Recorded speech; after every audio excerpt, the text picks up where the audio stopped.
hearing none, so we'll just go ahead and scoot down. Okay. So for our first problem, and here for reference, I'm going to write this at the top. So voltage along a wire is the same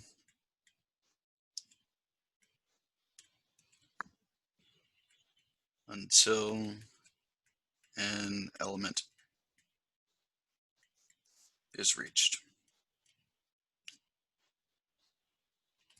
Okay. All right. Okay. So looking at our first problem, it asks us to find the equivalent resistance between the terminals A and B. Great. So what we're going to do is, if they ever ask you to find the equivalent resistance towards a specific set of terminals, you're going to want to work that way towards it. So here, we've got some funny shapes going on. And I wanted to give this problem to you so you can kind of get some exposure with some strange shapes, because these come up fairly often in this course. Can anyone tell me what these two resistors are going to be by looking at it?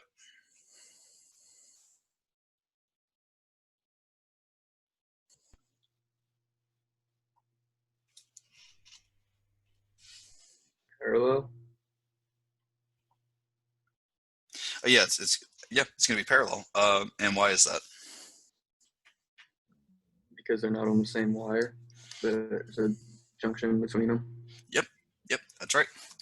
So kind of where this concept was, and I scrolled up for that person that asked me to scroll up, but that concept that I wrote down here, how we said the voltage is the same across a wire until we reach an element. If we look at this wire in the middle here, there's no elements on it. I don't see a resistor. I don't see a battery or current source or anything of that nature. So the voltage here is the same as the voltage there, there, and there. So something that we can do is we can actually take that and we can squish it down into one point. And what does that look like? We do this here.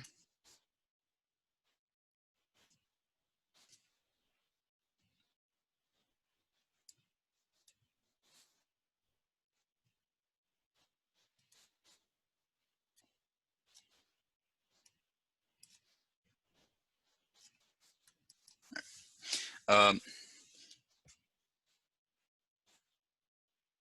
20, 30, 60, and then 40, and then 4. Okay, so this is that point, that big meatball point that we just made. All we did is take that, squish it together, and it formed a box. And then we did the same thing on the bottom as well. So this point is still that point right there as well, but it's also the same right here. So it just comes into reshaping things. I know that's a very strange kind of orientation for it. Is anyone confused by that? Just you can drop into the chat, or you can just unmute yourself. So wait, the voltages, so you have the middle dot. If you're looking at the picture on the left, you have that dot that's in the middle, the green dot in the middle, and the green dot below. Those don't have the same voltage, do they? That's right, yeah. So it's I'll call that like V1. I'll call this like V2. Okay. Here that's V1, and this will be V2 down here. Thank you. Yep. So yeah, basically every time you pass over an element, you're going to change your voltage. It'll either go up or it'll go down. So here, now that we have this, we can see that, okay, this looks a little bit easier to work with. We can see that these are in parallel, and then these are also in parallel. So let's go and combine those down. I'll call this top one parallel 1, bottom one parallel 2. So if we did R parallel 1, since there's only 2 of them, 20 times 30 over 20 plus 30. Pull out my calculators here.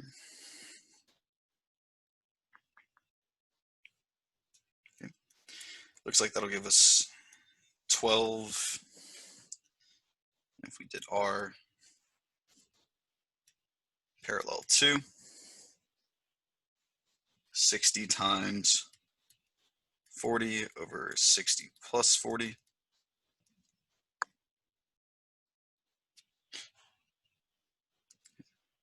Uh, 24.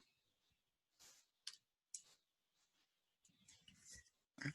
So if we go and quickly redraw this,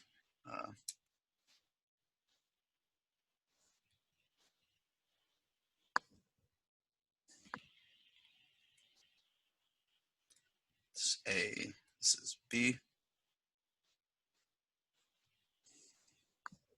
and this will be R parallel 1, and this will be R parallel 2. Right. And then this will be 4 over here. Right. So when you're learning how to do these circuits, it's pretty beneficial in the beginning part to kind of redraw your circuit every time you simplify it down, just so you can kind of keep track of it. But looking at this, the next step, a lot of people like to say, okay, well, those two are in series, right? And as we said before, there's that junction right there, and you can't slide those resistors across a junction.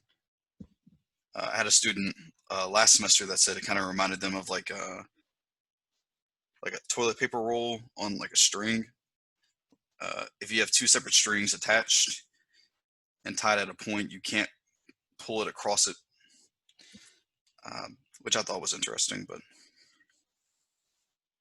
here, for my entertainment, so you get what I'm talking about, it's like that. Can't pass over it. Okay, so what we have to say is that these 2 resistors are in series. So when we do that, series 1, we'll say R series 1 will be equal to R parallel 1 plus 4, which will give us 16.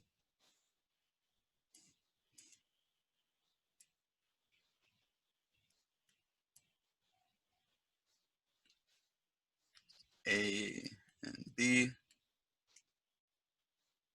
are series 1.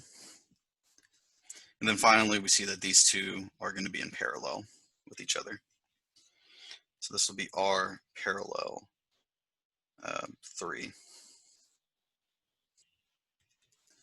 So this will be R series 1 times R parallel 2 over R series 1 plus R parallel 2. 16 times 24, 16 plus 24,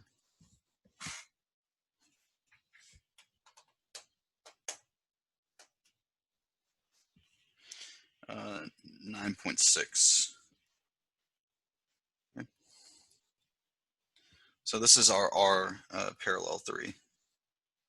But oftentimes they don't want it formatted like this. They want you to say R equivalent. So R equivalent is 9.6. Equivalent because it has all the other resistors in the circuit combined down into that one. Okay. All right. Does anyone have any questions about that problem before we go on to the second one?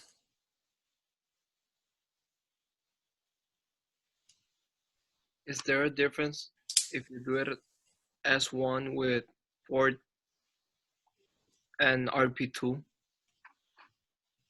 Yeah. So the difference is, so kind of like here, how we said that there was that node, that junction, and we can't slide that resistor to combine with that one.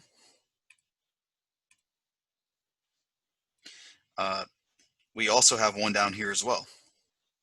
So that one can't cross either. So it's got one on both sides. Thank you. Yep. All right. Yeah, good question. Good question. All right. And for time's sake, let's go ahead and move on to the next problem.